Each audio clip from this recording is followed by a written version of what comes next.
What's up, everybody? It's your favorite show, Get a Bucket. I'm your host, Train, as usual. Hope you're all having a wonderful, wonderful day. Now, today we're going to talk about my WNBA playoff expectations. But before we do that, please make sure to hit that like and subscribe button. Comment, tell anyone about the show. I'm trying to get the ratings up a little bit, just a little bit. But like I said, today, ladies and gentlemen, we're going to talk about my WNBA playoff expectations. So, usually you got 8 teams in the playoffs. It's kind of nice time. It's the most exciting time for the WNBA season. So we're not going to hem and haw too much. Y'all might be wondering, who in the world do I have listed? Well, it's going to be as follows. Let's start it off and break them down as follows, right? Automatics and my questionables. Because I have some teams that automatically I expect to get it, and then some other ones I'm like, I don't know. So let's start it off here with my 5th questionable team. The Wings, ladies and gentlemen, the Dallas Wings. They just drafted Paige Beckers with the #1 pick, and that's why she's part of my big 3 for the Wings. I'm basing this a little bit off the big 3, but holistically, really, but I'm showing y'all the big 3, right? So you got Arike, Paige, and Dejanay. That's a solid big 3. Pretty guard-oriented, though. So now I'm wondering, well, do we have enough talent to help out these 3 players? Paige is new. Arike is a star. Dejanay, we know, is a defensive-minded expert, right? Like, she can stop players from get a bucket. So I'm curious, do the Dallas Wings have enough talent? Because they did lose quite a bit of players, right? Natasha Howard, Satu Sabali. That's a lot to lose. So, again, do they have enough talent? And then do they have enough bigs? Because the people who I just listed off were at least 6'2" and above. So again, ladies and gentlemen, that's something to look out for. But the Dallas Wings, again, do have the star potential to make it to the playoffs. But there are some question marks, at least for me personally. So with that being said, I'm curious what y'all think about the Dallas Wings. But let's move on up to my next questionable team, number 4, the Chicago Sky. That's right. We do have Angel Reese, Carmela Cardozo, Ariel Atkins. Here's the thing, though. Do we have the right pieces around Angel Reese and Carmela Cardozo? Because that is the future for them. They did just draft pretty well, too. They got Haley Van Lith. They got Courtney Vandersloot back. But again, ladies and gentlemen, I do have some question marks around this Sky team because, well, Reese and Cardozo are the faces. They are the building blocks. So how do they develop? Are they good enough to get them to the playoffs this year? I think last year they were. It's a few more teams now this year. So it's a little bit different situation. So let's see what happens with the Sky. I think they can get to the playoffs. I do have some question marks personally. So that's me.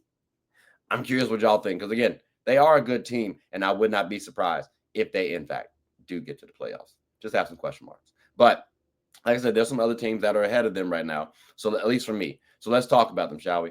For number 3 on the questionable list, we have my Los Angeles Sparks. Now, ladies and gentlemen, we boast Kelsey Plum, Dearica Hamby, and Rakia Jackson. You could throw a couple of names in there too. Cameron Brink came into mind, but Cameron's also injured also. So we have to use Rakia Jackson because not just of best, like only available person, but she also can get a bucket, and she showcased that her rookie year last year too. And I don't think she gets enough credit. So again, she's part of our big 3. How much will that Cameron Brink return impact our team, though? Because that may sway me from saying, are we over a team like the Chicago Sky? Will that impact us being higher than the Dallas Wings? And keep in mind, we have a lot of pressure on this Sparks squad right now, too, believe it or not. So again, ladies and gentlemen, Sparks, for me, I do expect us to make the playoffs, given our acquisitions and talent on the team. But I still have some question marks because, again, there are some other teams that could usurp us. But we're not going to talk about my Sparks right now. I don't like y'all thinking I'm biased right about my girls. I'm being honest, though. I'm being honest. But we're going to talk about the next team, number 2, which is the Phoenix Mercury. Ladies and gentlemen, the Phoenix Mercury can actually make the playoffs. They have the team. They have the talent, at least the big 3 to boost, right? Let's talk about it. So they have here Alyssa Thomas, Kalia Copper, and Satu Sabali. That's not bad at all. That's not a bad big 3 when you think about it. All of them have had notable WNBA careers. Alyssa Thomas is a Hall of Famer to be. Satu Sabli has been coined a unicorn. No, I'm sorry, the unicorn. Like, come on now. Kalia Copper is a finals MVP and a WNBA champion. That should get you to the playoffs alone. But here's my question marks, though. Spacing. Is there enough spacing for this Mercury team? Because it's not like Alyssa Thomas shoots the ball exceptionally well. Satu cool, Kalia streaky. So do we have enough shooters to complement this wonderful big three, this talented big three? And then also depth concerns as well too.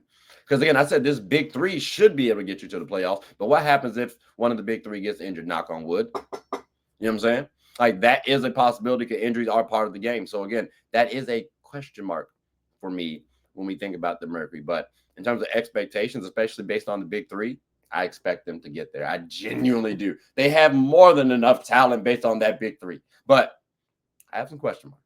But that's why they're my number 2 team, ladies and gentlemen.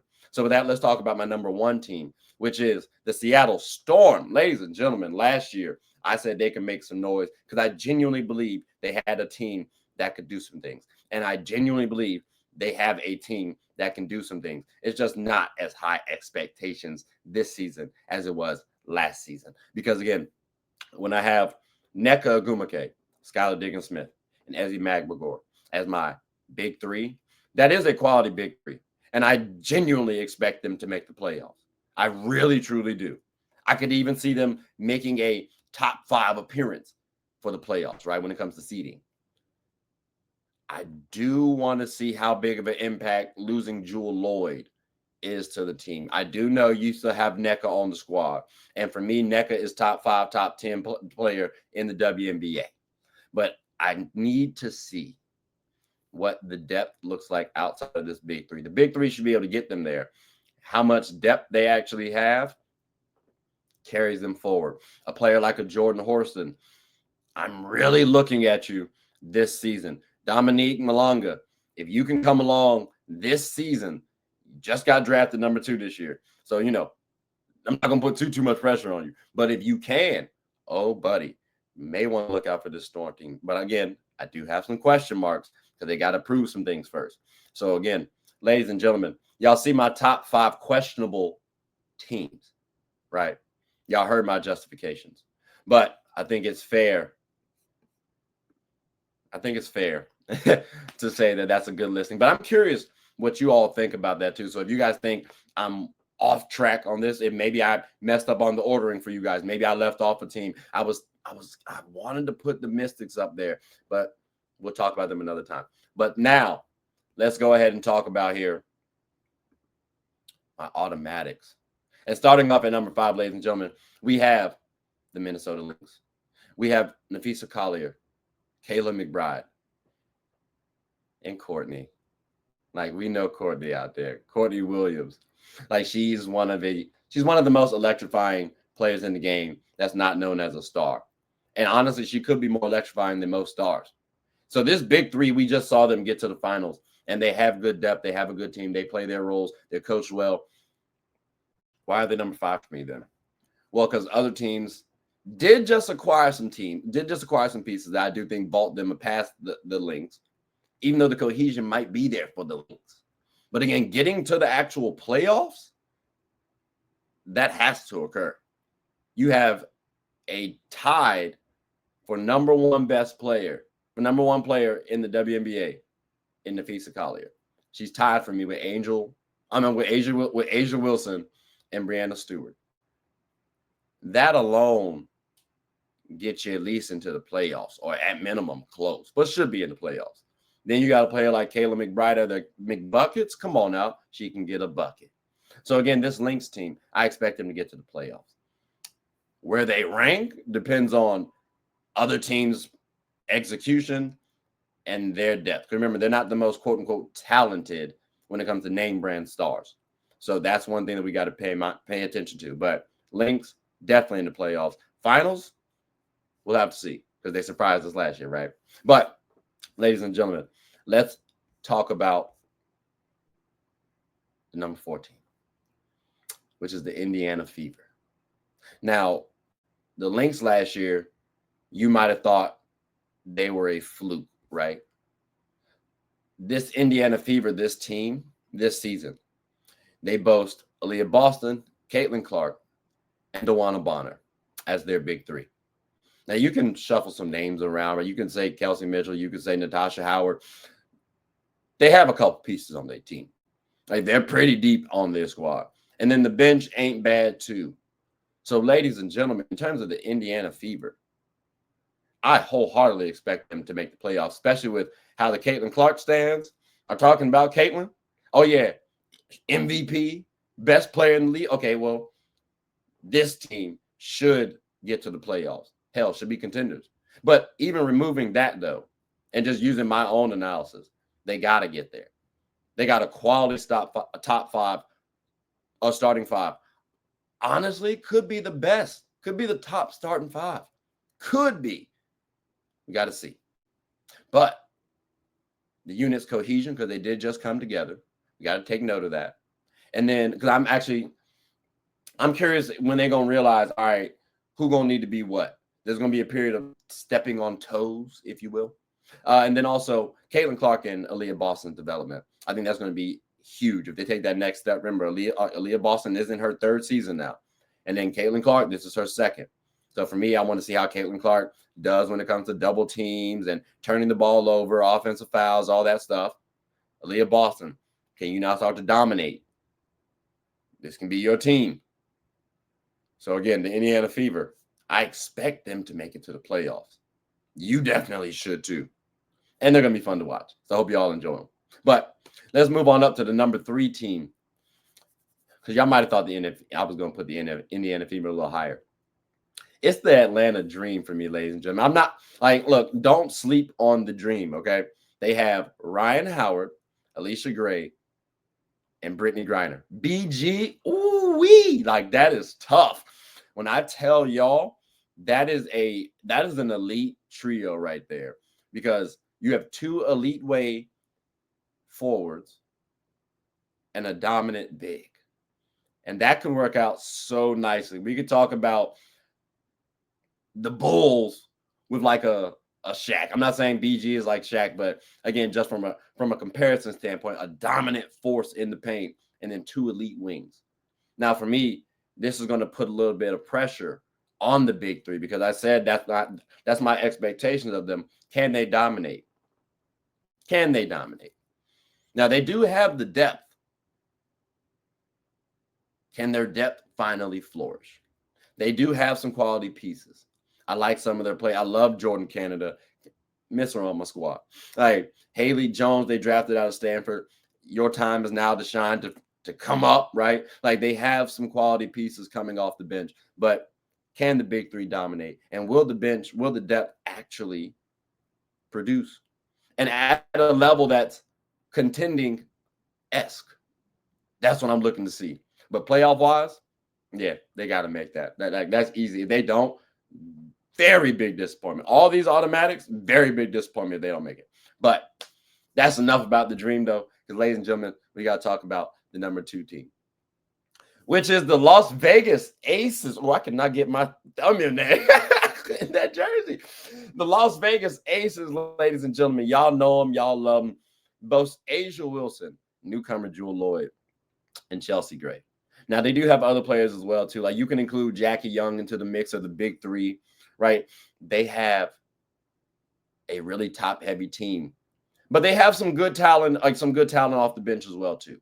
Coached pretty decently well, too, right? So, again, when I'm talking about the Aces, they just were back-to-back champions. We got to expect them to make it to the playoffs. Even if they were, a 4 seed last year, that was a down year. They got a chip on their shoulder. There's no way in the world they don't make the playoffs. There's no way in the world at all whatsoever. So I only need to talk about them because they're contenders.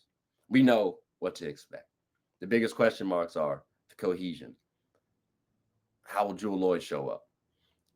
Will they step on each other's toes? Because Chelsea Gray has a chip on her shoulder. Jackie Young has something to prove. And they got egos. So let's see how that battles out. But again, playoffs, easily getting there. And of course, the number 1 team, Ooh, I was about to be very disrespectful and say another team, but that's too much. That's too much. The New York Liberty, ladies and gentlemen, they are defending champions. It's right that we have them here. Their big three is boasted by Brianna Stewart, Sabrina Ionescu, and Finals MVP John Quell Jones. You got to save the best for last, right? But again, ladies and gentlemen, the big three for the Liberty, that alone should carry them into the playoffs. But not only that, they have players like Phoebus. They have players like Benaje Laney, Leonie Phoebus, and Benaje Laney. Those are two good players that make a quality starting five. But then they also got quality players coming off the bench too, like a Natasha Cloud. That works. Like, ladies and gentlemen, this team here, this Liberty squad, they very well could go back to back. And when I say they could go back to back, that means that they're going to get to the playoffs. So again, automatics, ladies and gentlemen, there might be no higher team. There might be no more automatic of a squad than the New York Liberty. I don't even care about the seeding.